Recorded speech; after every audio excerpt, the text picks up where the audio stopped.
السلام علیکم دوستو، کیسے ہیں آپ سب لوگ؟ امید کرتا ہوں کہ سب خیریت سے ہوں گے۔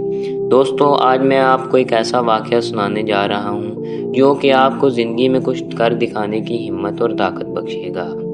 یہ واقعہ ہے ایک ایسے بچے کا جس کا پڑھائی میں من نہیں لگتا تھا۔ اس بچے کا نام محمد علی تھا۔ ہر بچہ کسی خواب کے ساتھ پیدا ہوتا ہے، مگر ہر خواب آسانی سے حقیقت نہیں بنتا۔ یہ کہانی ہے ایک ایسے بچے کی جو اپنے دل کی سنتا ہے مگر ابتدا میں غلط سمجھتا ہے۔ ایک دن اس نے اپنے والد سے کہا، ابا جان، مجھے پڑھائی اچھی نہیں لگتی، میں اسکول نہیں جانا چاہتا، آپ کے ساتھ دکان پر کام کرنا چاہتا ہوں۔ والد نے حیرانی سے بچے کی طرف دیکھا، چہرے پر سنجیدگی تھی مگر پیار بھی چھپا ہوا تھا۔ بولے، اچھا بیٹا، اگر یہی چاہتے ہو تو کل میرے ساتھ دکان پر چلنا۔ اگلے دن وہ بچہ خوشی خوشی اپنے والد کے ساتھ دکان پر گیا۔ اسے لگا کہ اب وہ بڑا بن گیا ہے۔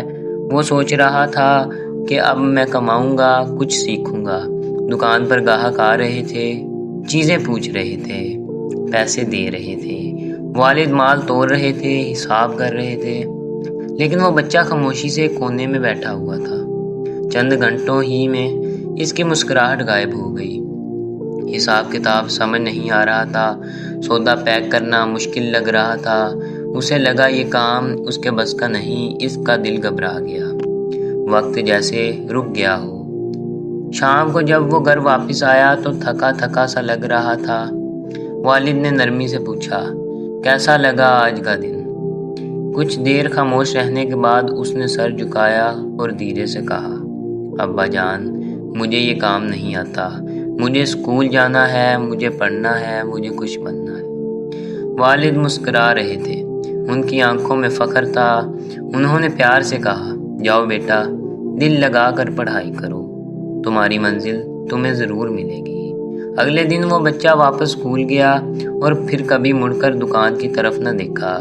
اب وہ روز وقت سے پہلے اسکول پہنچتا، کلاس میں سب سے آگے بیٹھتا، استاد کے ہر لفظ کو غور سے سنتا۔ وہ کھیلنے کے بجائے کتابوں میں گم رہتا۔ اس نے اپنے اندر کے علم کو باہر نکالا اور مزید علم حاصل کیا۔ دن گزرتے گئے، مہینے اور پھر سال۔ وہ بچہ جوان ہوا۔ علم، دیانت اور ہمت اس کی پہچان بنی۔ اس کی سوچ عام لوگوں سے مختلف تھی۔ اس کے الفاظ میں اثر تھا، لہجے میں یقین تھا۔ اور ایک دن اس نے کہا، ہمیں ایک علیحدہ ملک چاہیے جہاں مسلمان آزاد ہوں۔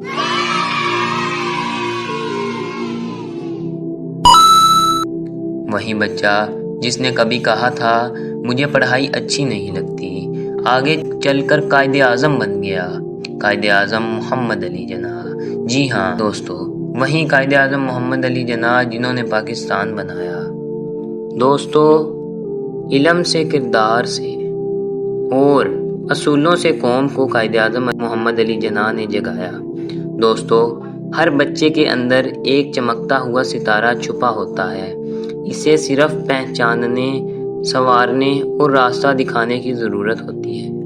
شاید آج کا کوئی بچہ بھی کل کا قائد ہو۔ اگر آپ کو میری یہ ویڈیو اچھی لگی تو اس ویڈیو کو لائک کریں اور زیادہ سے زیادہ اپنے دوستوں کو شیئر کریں، اور چینل کو سبسکرائب کریں اور بیل آئیکن پریس کریں تاکہ ہماری ہر آنے والی ویڈیو آپ تک پہنچتی رہے۔ شکریہ، اللہ حافظ۔